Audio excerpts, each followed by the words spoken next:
Tonight, mostly clear skies, overnight low of 15 with a northwest wind to 35 miles per hour. Sunday's weather, sunshine in 26. Monday, sunshine in 31. Tuesday, sunshine in 46.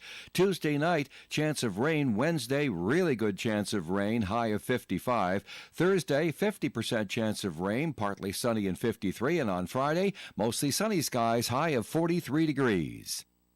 And currently outside the Navigate Credit Union broadcast studio at the corner of Park Avenue and Kennedy Street, we have 45.3 degrees, cloudy, drizzly day, but that's all right. It's March 1st.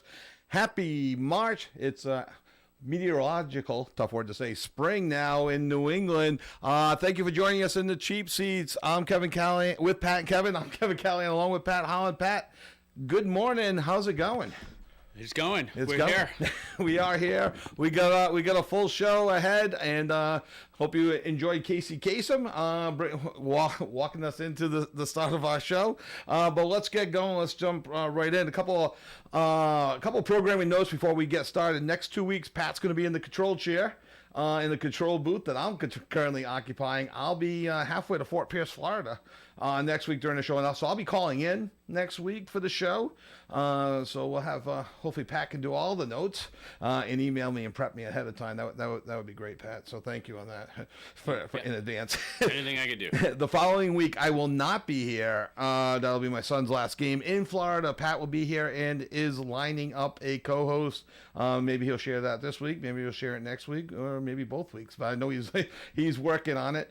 We'll return to normal programming March 15th, and we continue to welcome guests into the cheap seats over the course of the next 6 to 7 weeks. We got a minimum 3 great guests in the future, but we're also going to be joined later on this morning in about 5-10 minutes from Bryant University Assistant Athletic Director Tristan Hobbs to talk Bryant University basketball. So we'll get right into it. Speaking of Bryant University, Thursday night in a game that featured 19 lead changes, 7 ties, resulted in a huge road victory for the Bulldogs over UMass Lowell. Earl Timberlake hit 2 free throws with 0.7 seconds left to lift the Bryant men's basketball team to a 79-78 victory at the Costello Athletic Center up at UMass Lowell. With the win, the Bulldogs improved to 18-11 overall, but more importantly, 12-2 in America East play. It marks Bryant's first win at UMass Lowell since January of 2008, when the programs were both Division II. Bryant will now travel to Maine today, face the Black Bears, 2 o'clock. If Bryant wins today and Tuesday, they will have clinched first place in the America East Conference over Vermont. If they win and Vermont loses, they also get first place. Thursday's matchup, just to be really quick, instant classic. UMass Lowell twice led by as many as 7 points in the second half. They actually took a 78-77 lead with 4.1 seconds left. Bryant inbounded to Timberlake. He raced down the floor, cutting across the lane, attempt his last second winner. The shot fell short, but a foul was called again with 0.7 seconds left. Stepped to the line and hit both free throws. Not the easiest thing to do with less than a second on the clock. Timberlake finished the MVP type night, 17 points, 9 rebounds, 7 assists, 4 steals, 3 blocks. Rafael Pinzon added 16 points. Kevon Kramer posted 14. Barry Evans chipped in 10 for the Bulldogs. Yeah, Brown University currently 5th in the Ivy League. Last night they played Harvard at Harvard. Brown overcame a second-half double-digit deficit to earn a 59-52 win. For Brown to get one of the coveted top 4 spots in the playoffs, they will need to get past the number 2 seed Dartmouth today on the road at 4 o'clock. Then they finish up at home next Saturday versus number 1 Yale at 2. So need to take care of business today. Currently, Yale sits alone at 12-0 in first place. There's a 3-way tie at 7-5 for second place between Princeton, Cornell, and Dartmouth. And then Brown sits in 5th at 6-6. Yeah, so they got a tough road ahead of them with Dartmouth and then Yale next week to close things out. But they did it last year. See if they can do it this year, and then they'd have home court in the Ivy League playoffs if they can somehow sneak in. So Providence College losers on Tuesday to number 21 Marquette by a score of 82-52. They have senior day today versus UConn beginning at noon down at the AMP. Seniors being honored: Kieran O'Hare, Luke Fonts, Jabri Abdur Rahim, Wesley Cardette, Bensley Joseph, and Bryce Hopkins. After today, PC has 2 more games at home Wednesday against DePaul, then on the road next Saturday at Xavier before the Big East playoffs beginning on March 12th. And down at URI, after losing Wednesday to Dayton 85-77, they will need to win their final 3 if they want to reach the 20-win marker. They are at UMass Amherst tonight at 6, at St. Joe's Wednesday at 7, and they finish up at home next Saturday against Fordham at 2 o'clock at the Ryan Center. The A-10 playoffs begin on March 12th. And Brown hockey finishing up their regular season on the ice this weekend. Last night they hosted Dartmouth, blowing a 2-0 lead to lose 4-2. Head coach Brendan Whittet just kind of cracks me up. A direct quote from Coach Whittet: "It's disappointing. We were up 2-0, and our own mistakes caused us to lose the game. Bad puck management, inept special teams, which has been killing us most of the year, puts us in a situation where we have to win tomorrow night. I expect more from my so-called elite guys." So they will need to win the ECAC tournament outright to advance to the NCAA tournament. And then over at Schneider, Providence College last night had their final home game of the season against Merrimack. PC rallied from a 2-0 deficit to earn a 3-2 victory. Tanner Adams tallied the game-winning power play goal early in the third period, and Philip Svedback stood tall in the win, denying 29 of 31 shots on net. PC scored a power play goal, a shorthanded goal, and a regular 5-on-5 goal last night. Tonight they play the second game of a home-and-home at Merrimack with a 7 o'clock puck drop. PC will finish up their regular season at BU next Thursday and at Northeastern next Saturday. Hey, let's break away for 1 second. We do have a phone call. We have Moose Moose on the line. Let's go to Moose. Hello, Moose. Are you there? Yes, good morning. Good morning, Moose. What's going on? Well, just briefly, because I just heard that you have another guest in a few moments Yes. that you're going to speak to. So I'll be as brief as possible and to the point. Awesome. Just reflect on the, I don't know what you want to call it, frustrating, disappointing, awful. Boston Bruins? The Boston Bruins. Yeah. Yeah. I'm who done. else? I'm the most optimistic guy in the world, Moose. I'm done with them. We're going to touch on the Bruins for sure in the second half of the show. But, I love listening to all the other talk shows. Pat and I talk, other people talk. Oh, they got a clean house. Here's the problem.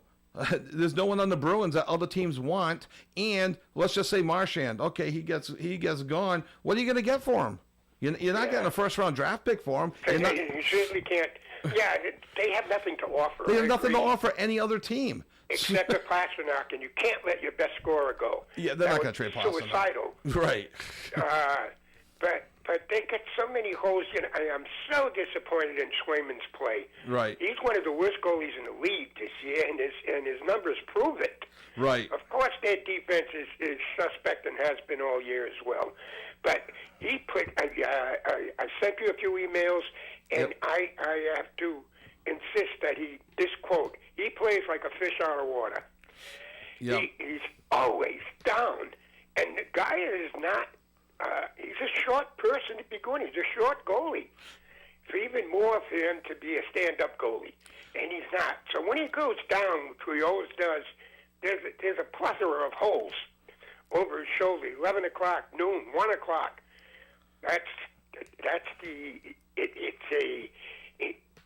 It's something that's a big fault, and I'm surprised nobody has tried to correct that. It's too late to correct it. I mean, that's the style. It's a style that he plays.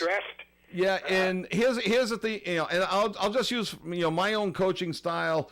Mid-season in baseball, say softball, it's almost impossible to correct something mid-season. If you're going to correct something with Swayman, now's not the time to start experimenting.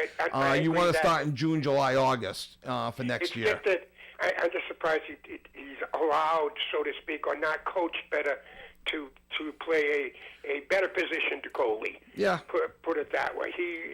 If he's going to continue to play like that, we're in big trouble. We'll see you later. You're right. Like I said in my email, maybe I'm in a coma, but I think they're going to put a stretch run together. They played well the other night. Yeah, no, they did. Sorokin did well, but he was a magician in right. there. I mean, 38 saves, so it's But they're playing this afternoon. They're playing tomorrow afternoon. back to back, and Back-to-back. the Pittsburgh deadline. and Minnesota. Correct. I think the deadline's next week. Do you know, Pat? The deadline I think next week. it's the 7th, maybe. I think Yeah. Nashville comes in too for a brief.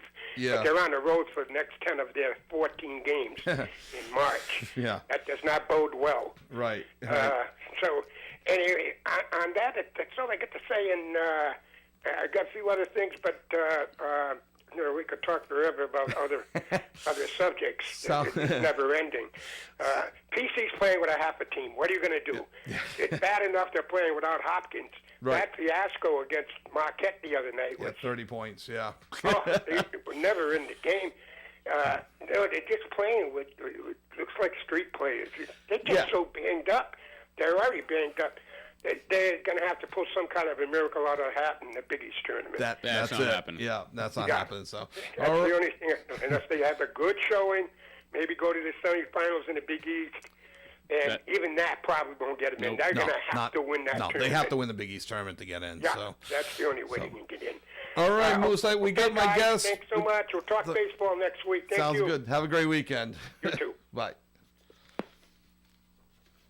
And let's go to the line. Hello, Tristan. Are you there? Hello, good morning. Good morning. We're joined by Tristan Hobbs, Assistant Athletic Director at Bryant University. Tristan, thank you so much for taking a few minutes and joining us this morning.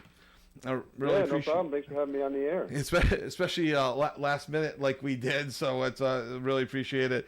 So let's just get right into it. Again, like I told you, we've been promoting Bryant basketball this year, and for the last, would you say, month, 6 weeks anyway, Pat? Yeah. Legitimately the only Rhode Island Division I men's basketball team that have a chance of making the NCAA tournament this year. Would you agree with that, Tristan? I'd say that we've given ourselves a great opportunity to do something special. Right. Whether or not we're the only team in Rhode Island that does that, I know that Brown had a big win last night. Yeah. We got a big win today with Dartmouth. But today is officially it's March, so right. I don't think you never know what can happen in this great month. So. Right. So it's but it's your men's basketball team led by Coach Phil Martelli Jr. Impressive, 18-11 overall. More importantly, 12-2 in conference, in first place in the America East, one game ahead of Vermont, who's won 7 in a row, of course, right? The yearly entry into the NCAA tournament is Vermont. That's one that always shows up in the brackets. You're at Maine today. With a win, you can clinch at least a tie for first in the America East. A win and a Vermont loss gets you first place outright. But with a win today, how exciting will that be for the folks on campus at Bryant University? Yeah, I mean, it's huge. Obviously, it's being able to host. If you get the number 1 seed, again, we think some other things need to happen besides just us winning today to get the overall number 1 seed. But with that comes home games throughout the playoffs if you make it that far, which, again, is awesome for our school, for our campus community, for our local community. The last time that we were in this position in 21-22, our 3 playoff games were all sold out. It was an awesome atmosphere at the Chase. So I'm excited about the opportunity to have that again and to see the community come out and support them. And I remember, I think one of those games was televised as well, right? On ESPN? Yeah, right. The championship game was on ESPNU, and the same thing for the America East. The championship game would be Saturday, March 15th at 11 a.m. on ESPNU. And as you mentioned earlier, usually that game is played in Vermont because the Catamounts have won 8 straight regular season titles. So we're trying to dethrone them this year. And they're making a late season charge as well, right? With that 7 wins in a row, it's they won't go away. They play good basketball. They do not beat themselves routinely. Right. So Tristan, so should you end up in a tie with Vermont, a team that you split with this year, who owns the tiebreaker, and how is that determined? First, obviously, it goes head-to-head. Then, secondly, it goes down to your record versus each of the teams in the standings preceding that or following that. So, for instance, if Maine were to finish third, then it would be who had a better record versus Maine, which obviously makes today's game even more important. Sure, Vermont certainly swept does. Maine, so if we split with Maine, then that would mean Vermont would win the head-to-head tiebreaker.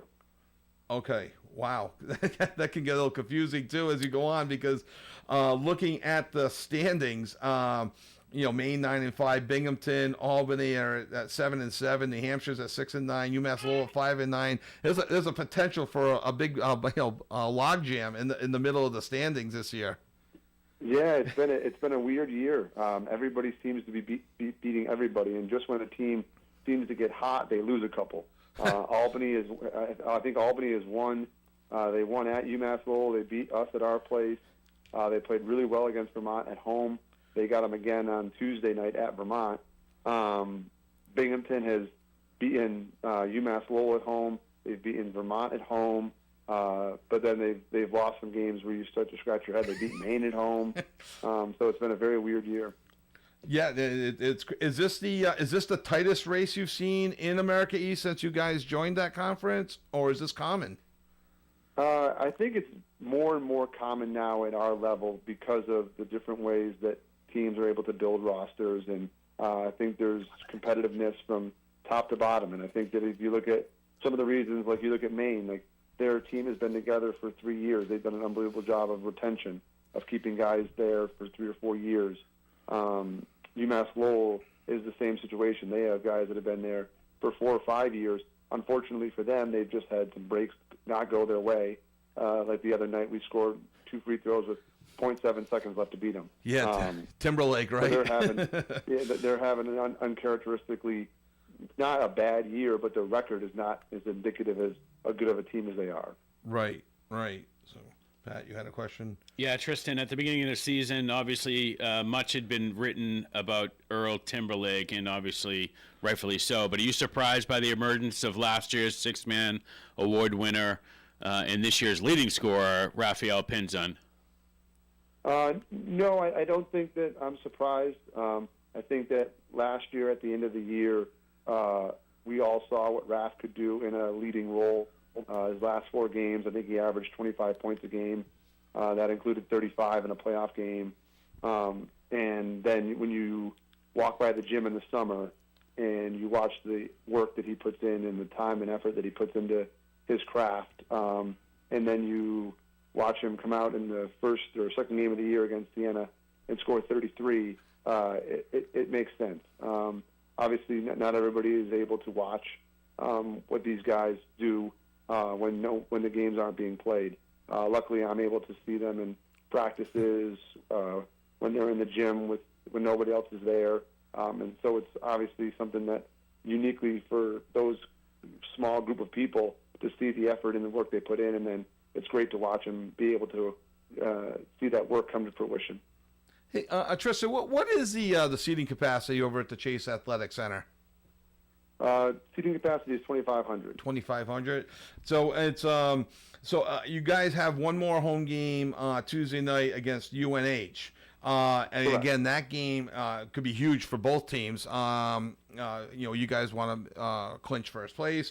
I'm sure UNH really wants that game for their seeding purposes as well. Are tickets still available for that final regular season home game?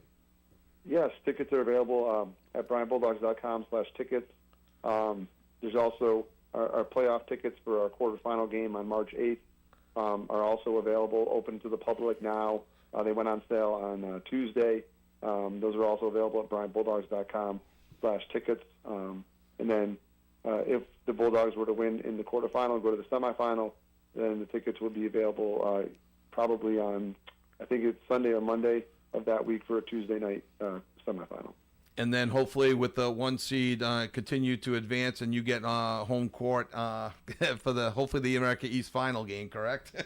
Yeah, that would be exciting. It would be a real treat to have that here at the Chase. Is it safe to say, so you get the automatic qualifier for whoever comes out of America East? Would the runner-up or the number 2, would they get the NIT Invitational?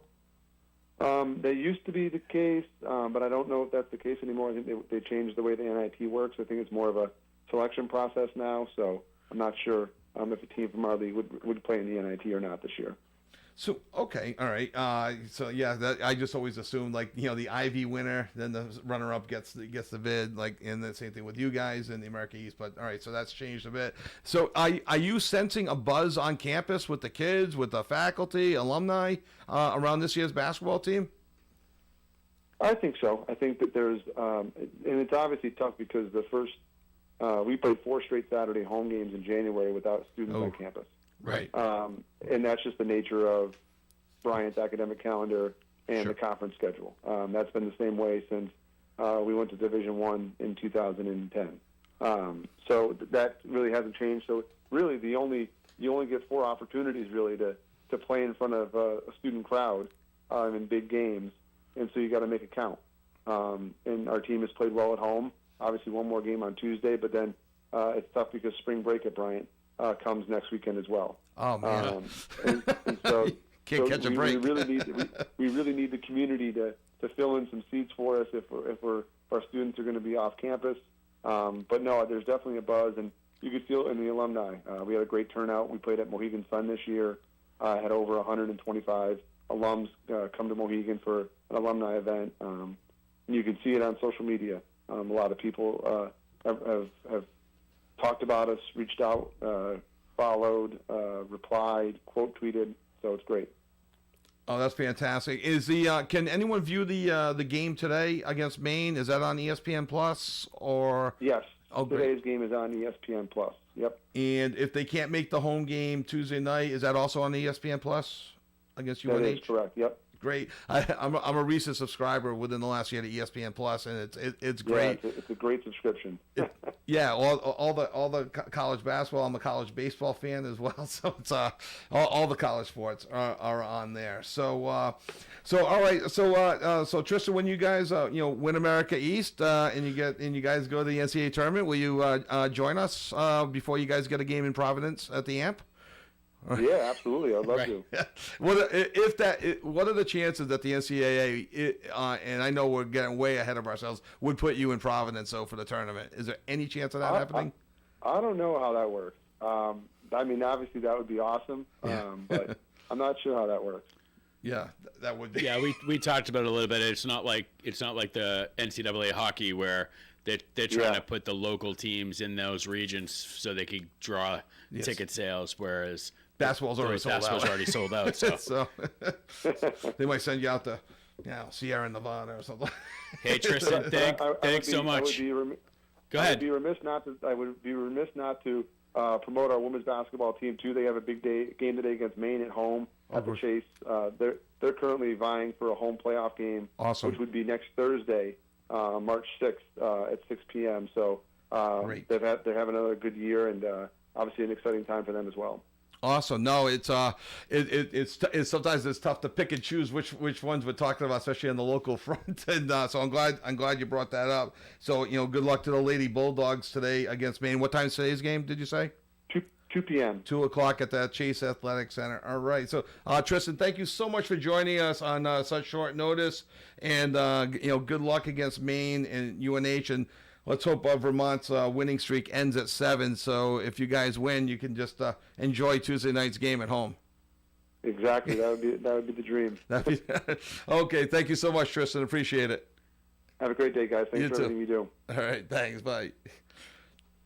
Tristan Hobbs, the assistant athletic director at Bryant University, responding to a text yesterday, basically at noon, saying, "Hey, will you come on?" So we really, really appreciate it. We got to take our first break. When we come back, we'll finish up some local things. We're going to jump into we talked briefly with Moose about the Bruins. There's a lot going on with the Sox, the Celtics, Patriots. Not doing so well on the report card from the Players Association, for whatever that's worth. So join us for our last half hour here in the cheap seats with Pat and Kevin. Kevin Kelly along with Pat Holland. We'll be right back on 1240 AM, 99.5 FM, OneSocketRadio.com. ON 1240.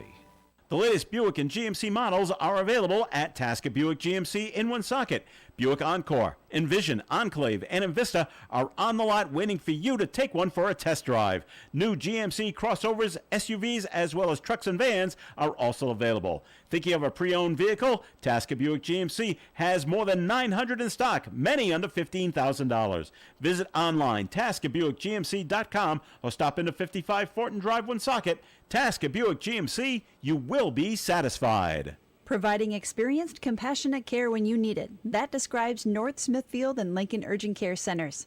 Their mission is to make you feel safe and reassured about the nature and severity of minor illnesses like lacerations, sprains, ear and sinus infections, stomach and back discomfort, and more.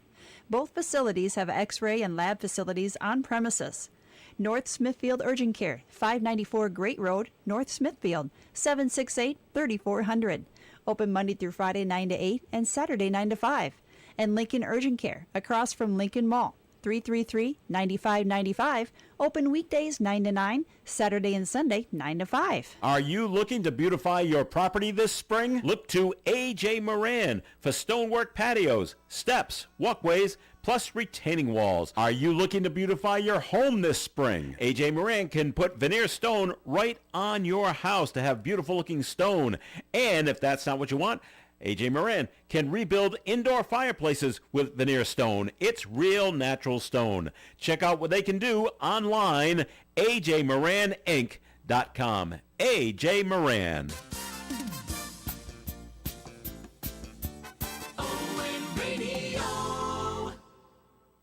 And welcome back to the Cheap Seats with Pat and Kevin. I'm Kevin Callahan, along with my co-host Pat Holland. And again, thanks to Tristan Hobbs for joining us. The Bryant University Athletic Director. I almost said Bryant College. Hasn't been Bryant College That's for quite some old school. time. Yeah, very old school.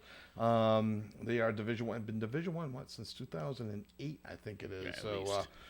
we wish the Bulldogs luck going forward. Let's just kick back. We like to, Pat and I like to touch on Hockey East, and really quick, once again, Boston College takes the number 1 spot in the country. Maine's 5, Providence 7, UConn 9, BU 10, and UMass Lowell 16, UMass Amherst 17. In the all-important pairwise rankings, this is where you really want to be in the top 10, as we've discussed, because of automatic qualifiers, coming out of the ECAC taking up a spot, and WCHA and all the other conferences, the Atlantic Conference. So Boston College remains at 1. Maine actually gets bumped to 4. Providence College gets bumped to 6. BU goes up 3 spots from 10 to 7. UConn goes from 9 to 8. And most likely on the outside looking in, UMass Amherst sitting at 12, though up 5 spots. UMass Lowell, I tell you, that Stonehill loss is going to kill them later on this year. Is at 14. So it's going to be tough for the UMass teams to get in, but you're looking at 5 of the top 8 teams in the country in pairwise are from Hockey East, Pat. This is incredible. Wrapping my head around this. If this was the Big East in basketball, that's all people would be talking about around here. Yeah, and I shared with you an article that I follow where there's a guy who's like the guru of the bracketology, and he has 7 teams from the Big East, Hockey East, getting in as of this today. Now again, you still got to go through tournament season, and is there an upset, and that could affect that. But he has 7 Hockey East teams getting. He's got 7 in, and that I think UMass was the last one in. Yeah, so.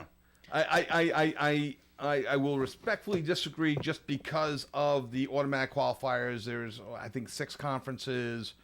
Obviously Hockey East is one of them. But we'll see. That would be incredible. I mean, only 16 teams. I think it's incredible that you got 5 that are practically guaranteed to get in. So it's gonna be fun watching.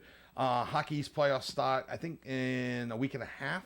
They start on a Thursday. You actually texted me something about the Providence College should be hosting. Yeah, you corrected me on that. I didn't think they had a chance. So I think the top 3 teams in Hockey East get a bye. Yeah. And then so then it's 6, March, 7, 8 March would 12th. host. Yeah, March 12th. So Right now, Providence has the 7 seed, so they would host the 10 seed. Believe it or not, they're sitting in 5th as of this morning. Well, with last night's games. But they could easily be 7th like they were. So there were no major upsets last night in hockey, but interesting. So if they do stay at 5, so does that mean they get a bye? Yeah, it must. Yeah. Yeah, first 5. So okay. Yeah.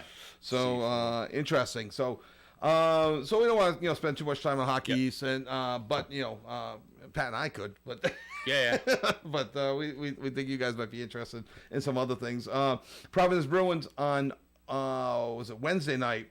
Forward Patrick Brown netted 2 goals in the second period, helping the Providence Bruins surge. Pat, the Bridgeport Highlanders, the worst team in hockey, but you got to beat them 5-1 down in Bridgeport. Vinny Lettieri, who did he just get called up to Boston? Yeah. And Tyler Pitlick also just got called up. Okay. No. Had a goal and assist. Georgi Merkulov, he just got called up. And Ian Mitchell. got called up. He's posted 2 assists Wednesday. They get called up. I think the Bruins sent down Wallstrom, Callahan, and one other player. Who I can't think of. So goaltender Michael DiPietro, again, 30 more saves. He earned his 20th victory of the season. They host Springfield tonight, a rare Saturday game, at the AMP tonight. So they got to switch over from basketball to hockey. I'm sure the Bull Gang loves that. And they're also playing tomorrow at home, 4:05 tomorrow, 7:05 tonight. Tomorrow's against Hartford. Providence Bruins currently sit in second place, but at a quick glance, they most of the league has 2 games in hand on them. So that second place might be a little bit deceiving because the records are really, really close. So we spoke with Moose. He brought up the Bruins. I wanted to bring up the Bruins. I had the take of, the Bruins should be sellers. My take is, who do they have to sell? Do they have anyone? Pieces they could move. They're just not going to get a ton back in return. Maybe some. Oh yeah, no, they could sell the whole team. Draft picks. I mean, but they could move a Carlo. They could move a Coyle. They're not going to get. What does Carlo bring you? 3rd round pick? But they need to rebuild. Oh, I know, and you got to rebuild from the farm up. Right. And if they're going to do that, they need to rebuild from the top down, and the guys who are making these picks need to be different guys. So you're talking your Don Sweeney's of the world? Yeah. Your Cam Neely's of the world? I mean, I got into it a little bit with somebody on the social media about these prospects. Yeah. And, why aren't they bringing up Lysell? And it's like, because they know. Right. They know. They're like, and I mentioned this to you, they're not bringing him up because that will show everybody that they whiffed on that. And there's a kid at Boston College that they whiffed on too. Currently, which I was told that basically I was told you could suit up at BC and put more than 3 assists up in 30 games. And he's got no goals. No goals. And then somebody was like, well, he's only 19. He's a big kid. It takes them a lot more. Talk to me when he's 24. I go, when he's 24, he's not a prospect anymore. Right. Exactly. Well, Lucic is the same. I go, Lucic made the Bruins team when he was 19. Right, he did. So that's and he was on that team. Phone lines are open if you want to talk Bruins or anything else. 401-766-1240. If you have a thought on the Bruins, who could they sell? Who could they trade? They're not going to trade for anybody again because they have nothing to trade to get something of value back. They get picks if anything. But this kid Dean Letourneau, it's like you can't use a first-round pick to take a kid out of the Canadian Prep League who hasn't really played at a high level. Now, he put up 100 and something points there, but that's great. Yeah. He hasn't played in junior A.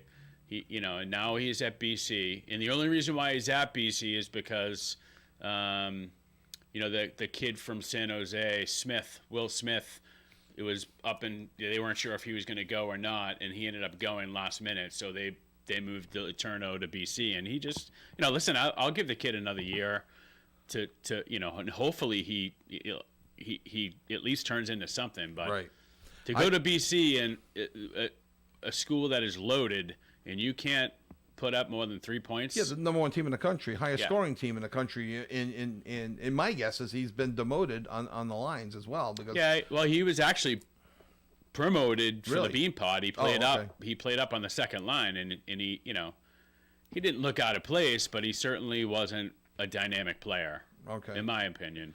But, so, and you brought up Coyle to be traded, in Trent Frederick again. I don't think Coyle gets you anything more than a 6th or 7th round pick. Yes, I know you need to stockpile picks. And I do give the Bruins credit. Was it 2 years ago? They went all in.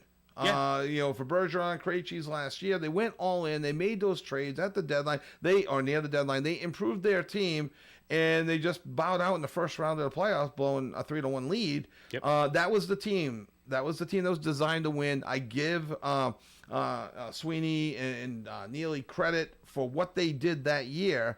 And the point was, well, when the cupboard's bare, at least we won the Stanley Cup 2 years ago. Right. Well, the cupboard's bare, and they got knocked out in the first round 2 years ago. So we're gonna take a quick break. We'll continue on with a little bit of some Bruins thoughts and some Celtics lost a tough one last night. Crochet 41 pitches yesterday, and talk about him. And the Patriots got their Players Association report card. So when we come back, all that's on the table. Plus your thoughts at 401-766-1240 on WOON 1240 AM 99.5 FM and WoodSocketRadio.com. ON 1240. When you visit State Line Services website, you'll see a wealth of information about them and the 20 kinds of specialties they offer, including cooling system maintenance, emission testing, exhaust systems, and computerized engine analysis. Because today's vehicles are a complicated piece of equipment with a network of sensors that monitor your vehicle's performance. In other words, you need an expert. State Line Service and Tire Center, 1209 Social Street, Woonsocket, at the State Line, 765-0146. New customers are welcome. A new garage door can have a major effect on the appearance of your property. When you're ready, call Andy Bebo at Woonsocket Door Sales, in business since 1935. Woonsocket Door Sales installs and repairs all makes of doors and openers, as well as broken springs and cables. Service includes installation and free disposal of the old door. Woonsocket Door Sales, 767-3448.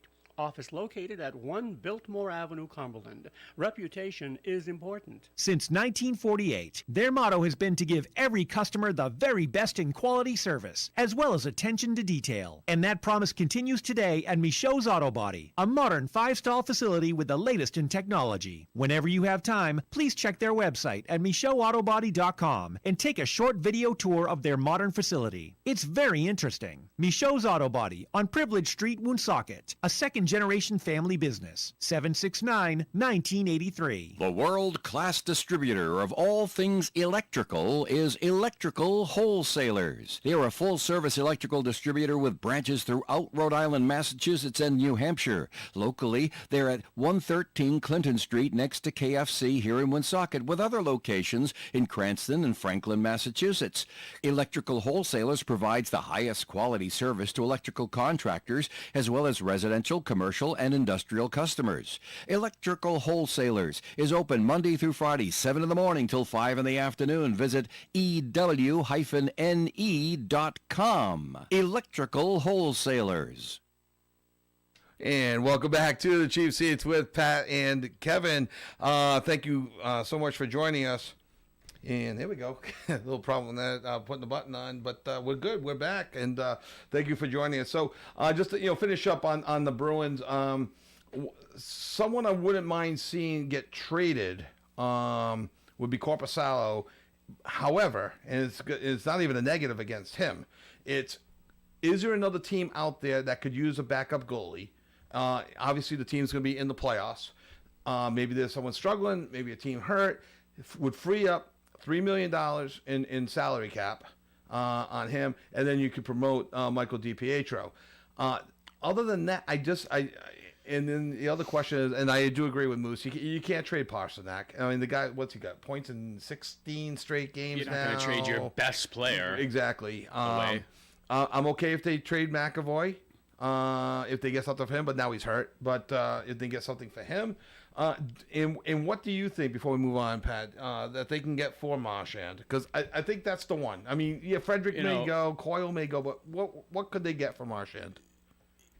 I think the challenge with Marchand is that he's up. He's a free agent. Right. So, no, he'd be a rental. So, yeah, I mean, unless you did a sign and trade, maybe you get something more. But, maybe a second rounder, which I'd be fine with. That'd be great. I'd hate to see him go, but, I don't want to see him go depending either. on what their direction they're going in. But it's...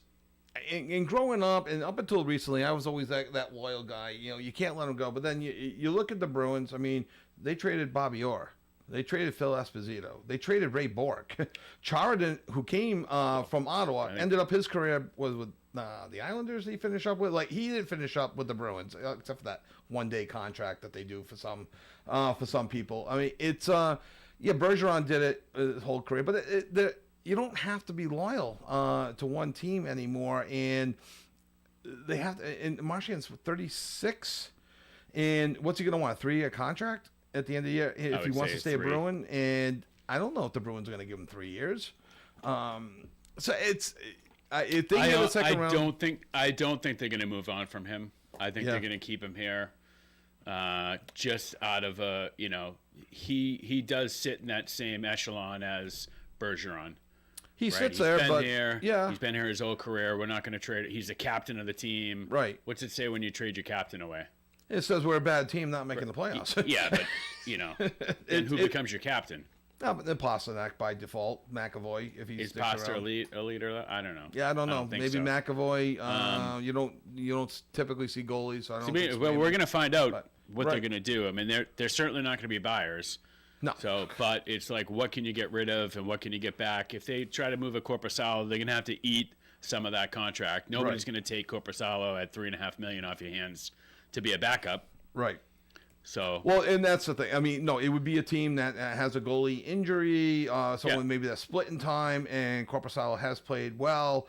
And they would eat the remainder of the contract. Maybe the Bruins eat some of it or something like that. So there was a quote, and I sent it to you off here, from Pete Blackburn on Twitter. I want to make sure I give the credit, and it kind of just summarized how I feel about the Bruins. It's maybe the least invested I've been in a Bruins team in like 2 decades. Not only are they pretty bad, they're infuriating and relentlessly stupid without having any real identity. The identity is something that we've talked about all year. That's their identity. They're relentlessly stupid. And yet, I'll be here every night because I don't know how to quit. And that's how I feel. Like I'm watching the Bruins all the time. I don't know how to quit the Bruins, but it's just infuriating this year. Just to see a team with no identity that was supposed to be pretty good is just infuriating. But yeah, it's been tough to watch, and they kind of reel you back in, and then and then they reel you back in, and I thought they'd come out of this break a little bit more rejuvenated. They haven't. Obviously, losing McAvoy was huge, huge. Did you see the stat, though? I don't know if you heard the stat. It's been out there now. 27 times this year, they've given up a goal in the final minute or 2 minutes of a period or overtime. I think it's that leads the league. Ty Anderson. Was it Ty Anderson? Has a list. Yeah. And he posts it every time. and he says, I'm sick of updating this list. Sick of updating this list. And when you're watching the Bruins, you're like, is it just me or do they always give up a goal late? And I didn't even know about the Ty Anderson thing until this past week. And it's brutal. Like, wow. And you feel uneasy. Yeah. I'm like, oh no. If I'm feeling uneasy, I don't know what they're feeling. Yeah. So they're playing a 54-minute game. And they're taking the last 2 minutes off of every period, and it's very uneasy. You watched the Celtics last night? I didn't.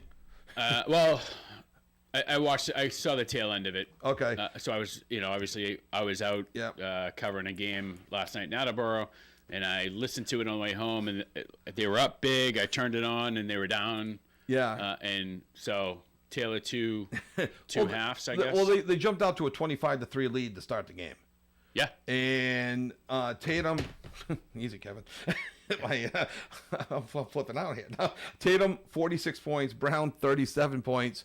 I did read that Derek White had 16. The rest of the team had like 14 combined. Tatum and Brown go off for 83 points. You should win. obviously Cleveland's a great team this year. I did do an about face. I have joined the masses and said that there is a switch. I think the Celtics have switched it. Flicked it. I'm a little nervous again, only because they lost to Detroit and now they've lost to Cleveland. Then you bring up, but will they beat them in a 7-game series? And I'm not convinced that the Celtics will lose a 7-game series yet because of how well they do play on the road. That's where I'm at. I do. Cleveland is a good team, and Mitchell gives them issues. Mm-hmm. I think he averages over 30 points a game. Yeah, he had 41 last night. Yeah. But he's a 30-plus. I want to say almost every game of his career against the Celtics, or at least the last 2 years. So he's a dynamic player, and then anything they can get off the bench. I mean, this kid Garland lit them up for 20. They had 5 guys in double figures, so they went out and they picked up Hunter, who's a good guy to come off the bench. So, it's almost an anomaly that you don't get a little bit more scoring off of the bench for the Celtics. And you had Holiday out with an injury as mallet. Yeah, I never finger. heard that before. I don't know. So let's take our final break. When we come back, we'll finish up with the Celtics. Let's touch a little bit on Crochet with the Red Sox. We may not have time to get into the Patriots report card, but safe to say it wasn't good. So when we come back for our final segment in the Cheap Seats with Pat and Kevin on WOON 99.5 FM, 1240 AM, and with SoccerRadio.com. We'll be right back. ON 1240. The latest Buick and GMC models are available at Tasca Buick GMC in Woonsocket.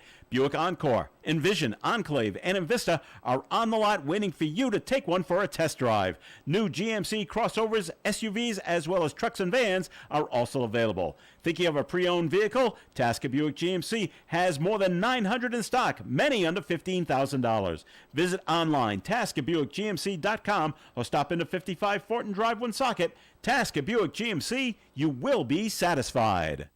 When disaster strikes, trust the experts at Service Master by Gilmore. From water and fire restoration to mold remediation and emergency cleanup, we've been restoring peace of mind for over 40 years, now proudly serving all areas, including our newest service location in Rhode Island.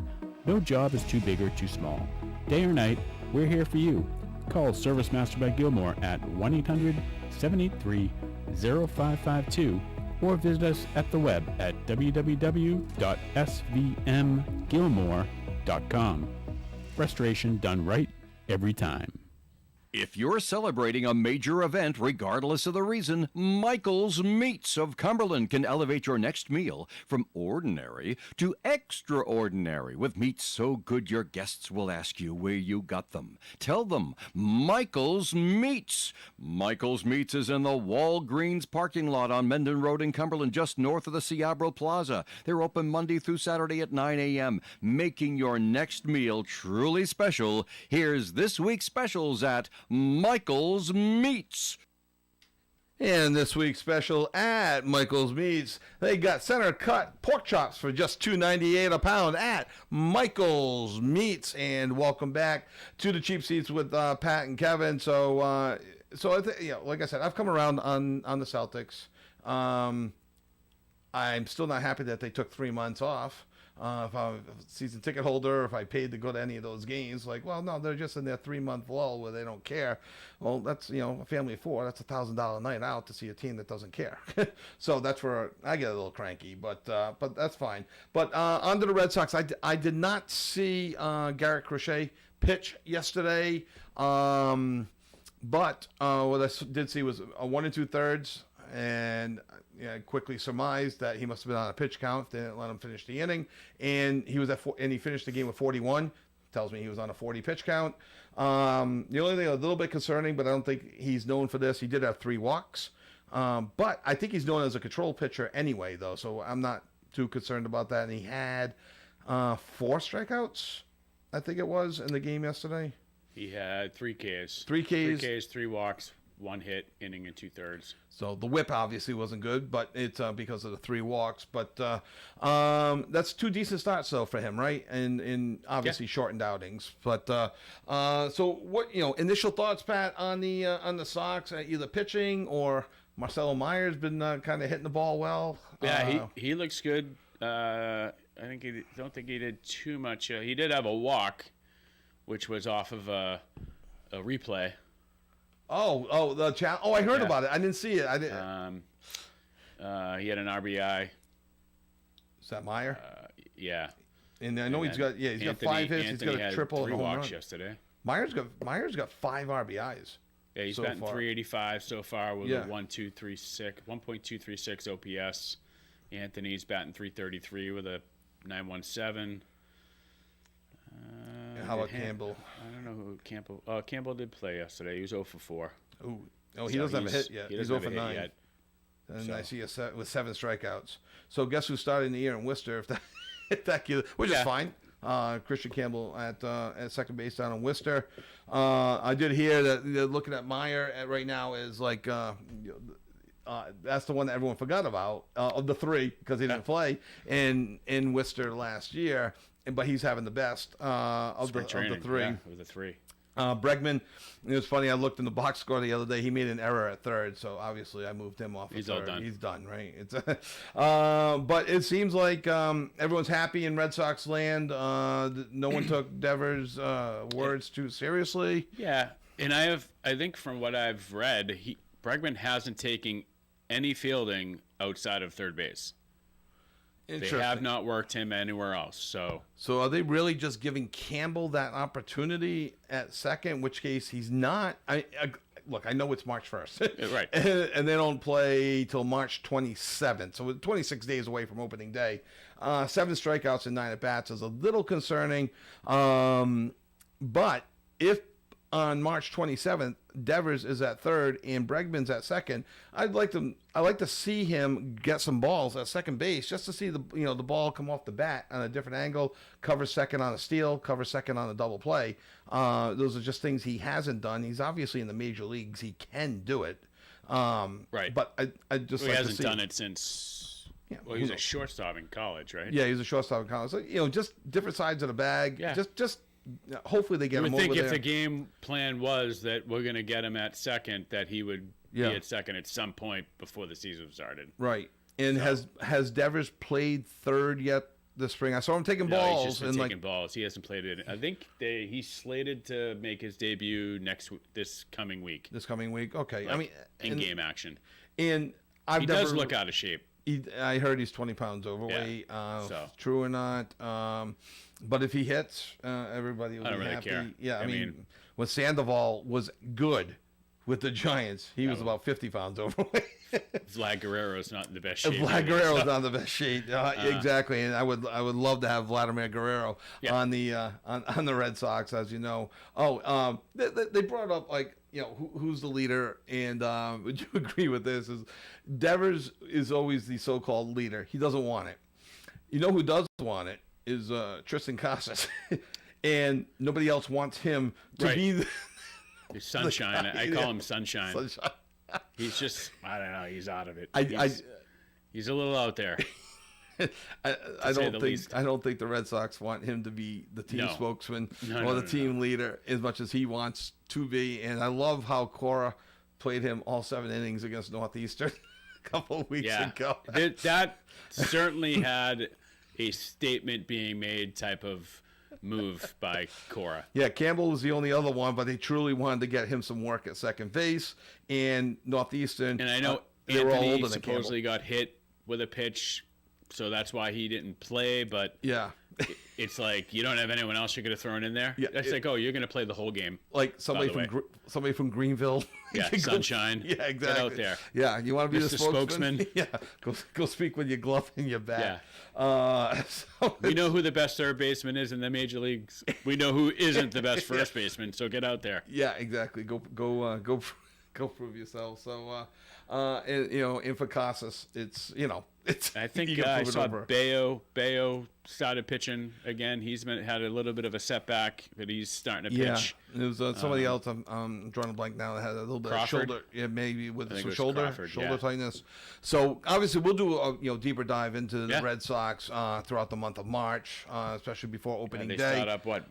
March 27th. 26th, Yeah, 27th, 26th, maybe, in that range, that's late March. And right now I'm playing an optimistic card because why not? It's, I'm still then defense, infield defense still makes me a little scared, as they say. If Bregman's going to be a second baseman. I just endeavors at third that didn't work last year. You had the worst defense. So we'll see. It'll play itself out. But and before we wrap up, if you get a chance out there, go just Google NFL PA report card. It's not a good look for your New England Patriots. They got. Do I have it right here? Yeah, I have it up. Overall grade of C-, I think it was. Put it this way: 31st out of 32 teams is their overall ranking. Overall D. Overall D, up from an 29th. F. Oh, 29th? Okay. That's ownership. Yeah. So the plane is a 1991. They think it flew internationally because of the ashtrays. They didn't ban smoking on planes internationally until 2000, but they banned it in the 90s. So it's an older plane. Apparently it has no Wi-Fi, and there's some upgrades. And Listen, it's not the players complaining. It's just them saying this. It is, but it doesn't affect. Like the Eagles were ranked 22nd, and they won the Super Bowl. The Chiefs were ranked to have like the worst hotel, home hotel, or where they stay, and they obviously been great. So it doesn't necessarily affect play on the field. I will guarantee you at the next collective bargaining agreement, this is used as leverage. Right? Yeah. We'll give you something else. You want your 18th game, but no more report cards because you make us look bad. And secondly, I look at it as, hey, these guys are all millionaires. Now, I get it. The owners are billionaires. Yeah. You guys are all millionaires, and you're going to complain about the food and dining or the fact that you had to go out and buy a chicken sandwich somewhere. It's like, I don't want to hear it. You guys are all millionaires. Yeah, whoever has the worst facilities is better than most other places. So weight room is a weight room to me, unless it looks like my weight room in my basement. I don't want to hear it. Yeah, exactly. So, all right. So as we wrap things up, we want to thank you for joining us in the cheap seats with Pat and Kevin. We want to thank Tristan Hobbs, the Bryant University athletic director. If you get a chance, watch them. Go to the game Tuesday night. They are a fun team to watch and root them on. The Chase Center can be very loud and a great atmosphere to watch a game. Pat will be sitting in my seat next week. I hope he can hit those buttons as well as I can. We'll see what it's like, just like that. Perfect. One can only hope. One can only hope. So, again, thank you once again. And we'll be back next week in the cheap seats with Pat and Kevin. Pat in the seat and me in the car. So, have a great weekend, everyone. And good luck, LaSalle University, opening day baseball, Division III versus Suffolk. Broadcasting live and local daily.